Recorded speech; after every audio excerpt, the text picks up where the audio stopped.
Scripps Research Institute projected a $21 million budget deficit for the fiscal year. But merger talks with the University of Southern California recently ended, and the president of Scripps Research Institute announced he would resign. Here to discuss what other viable options for financially stretched research facilities are is my guest, Steve Corral, Dean of UC Davis Graduate School of Management. Welcome, Steve. Thank you, Peggy.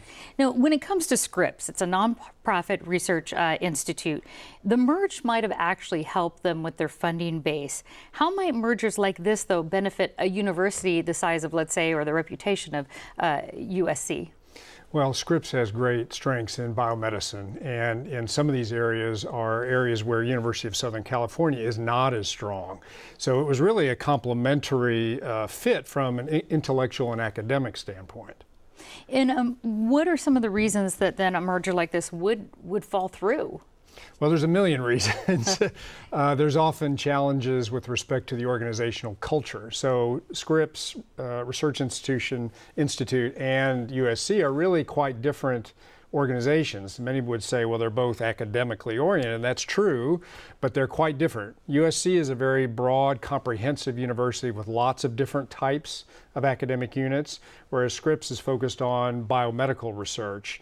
And so oftentimes there are challenges with respect to the fit of a scientifically oriented institution like Scripps and a broader campus like USC. So oftentimes there are challenges with respect to the organizational culture. There may be also challenges with respect to integrating the leadership. So you've got a president of USC, you've got a president of Scripps. So there can only really be one president of the merged institution. So there are often challenges associated with who's going to really be the That would be the challenges leader in any merger, Exactly. actually, regardless. Exactly. Give us a snapshot of how researchers these days are surviving the NIH funding cuts. Right, it is a big challenge because the NIH has reduced its funding due to reductions from government support.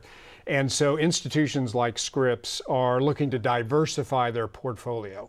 So they're seeking greater support from philanthropic sources of funds, so gifts from wealthy individuals or corporations, more contract research from, say, pharmaceutical companies in the case of Scripps.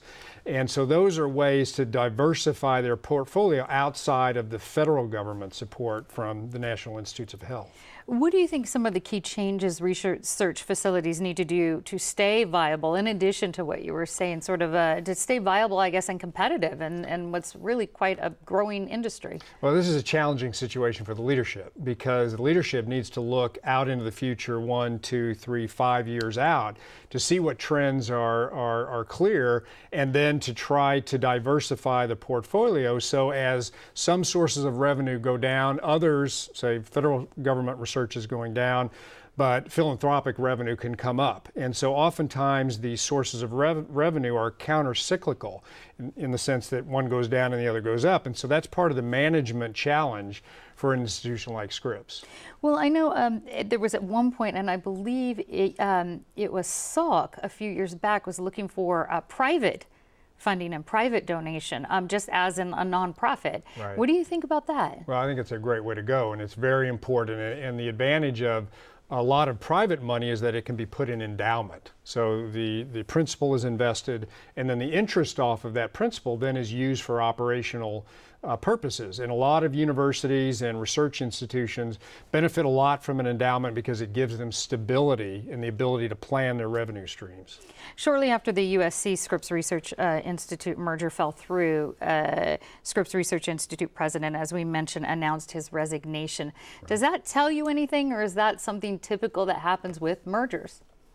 Well, it's challenging. So managing any academic institution is challenging because they're very flat organizations. They often have very few levels of hierarchy. In a way, they're run more like partnerships, like a law firm or an accounting firm.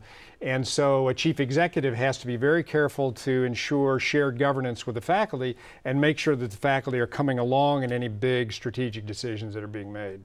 All right, Dean of UC Davis Graduate School of Management, Steve Corral, thank you. Thank you, Peggy.